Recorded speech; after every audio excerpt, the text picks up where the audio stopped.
আজকে মা আমার ফেভারিট মাশরুম বানিয়েছিল। তো সকালে ঘুম থেকে উঠে চিয়া সিড খেয়ে আমি কিছু পড়া বাকি ছিল, যেটা ঠিক করেছিলাম আজকে শেষ করব, সেটাই পড়ছিলাম। যতটুকু মনে থাকে থাকবে, এক্সাম তো হচ্ছে না, তবু পড়ছি, চেষ্টা করছি। আর তারপরে সকালবেলা খাই আমলকি আর কারি পাতার জুস। আমি, মা, বাবা তিনজনেই খাই। আর এইদিকে রেডি হচ্ছিল আমার মাশরুম, যেটা মা তরকারি করবে। আর এদিকে আমি সব কিছু একসঙ্গে পেস্ট করে নেওয়ার জন্য মিক্সিতে দিয়ে দিলাম সব কিছু।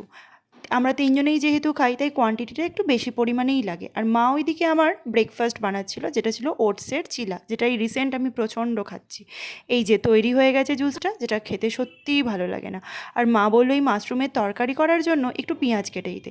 তো মায়ের কথা মতো পেঁয়াজ কেটে দেওয়ার পর মা পেঁয়াজ ভাজতে দিয়ে দিয়েছিল, তাতে একে একে জিরে গুঁড়ো, ধনে গুঁড়ো, একটু হলুদ, একটু কাশ্মীরি লঙ্কার গুঁড়ো, সব কিছু ভালো করে দিয়ে মা সেটাকে ভালো করে কষিয়ে নিচ্ছিল।